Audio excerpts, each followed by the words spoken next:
Ms. Brown, please state your name and spell the last for the record. You know my name? My name is Leslie Brown, B-R-O-W-N. What is your occupation, Mrs. Brown? I'm a high school teacher. Do you have a degree for teaching? Yes, I have a BA degree for secondary education.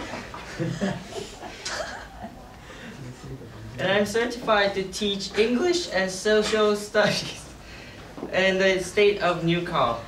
So where do you teach now? I teach at Metro City High School. For how long? 4 years. Oh, okay, at this point, Your Honor, I would like to certify my witness as an expert in education. Any opposition from the opposing counsel? Seeing none. So, what do you usually teach in class, Mrs. Brown? We teach various things. We do a lot of small group activities, role plays, mock trials, discussions, and debates. So do you make everyone to participate? Yes, every one of the students in my class needs to participate at least once. But aren't the students all in different levels? Yes, they are very different in their skills. Some have difficulties with their speaking, some reading, and some with a lack of verbal skills. Then how do you make sure that everyone can understand? Yes, I try to set off my class very approachable for every student in my class. For example, before we do mock trials, I make some of the students to read aloud the prompts so everyone can understand what they're talking about and what they're going to do. So what did you do if one student is not interested in your class material?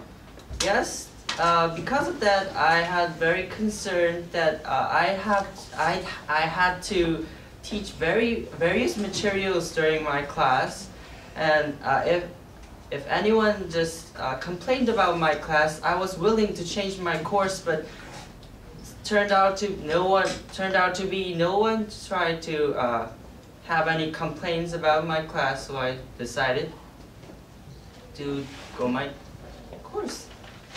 Okay, so now then, regarding the tests and evaluations, how do you evaluate your students? There are many components in the student's grade. First, attendance, and then class participation, their homework, and test scores, and there are also alternative methods to pass my class.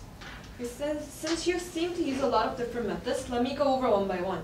So first about the homework assignments, so how do you give your homework assignments? As my assignment is very simple, you just need to turn in your writings for your class.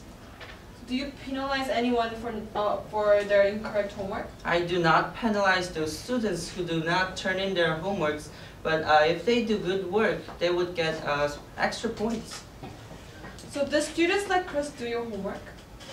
Actually, many of the students do not have ability to write for themselves, but they try to work hard and take help from other students, so they most of them just write their homeworks to my class and they turn in. However, like students like Chris does not have any attention in our class, and he did not turn in most of the homeworks. Homework. About the tests you make, how do you make your tests? Sometimes I don't. No. I make my tests like there are multiple choices, fill in the blanks, true or falses, and short answer, and essay questions. Well, is it because of the school policy that you want to pass as many students as possible? Yes, that is the school policy, to pass as many students as possible. Okay, so I would like to ask some last questions about Chris. So what kind of a student was he in your class? He was one of those who do the works they wanted to do, but they do not do anything they didn't want. So he did not do any homeworks. Work.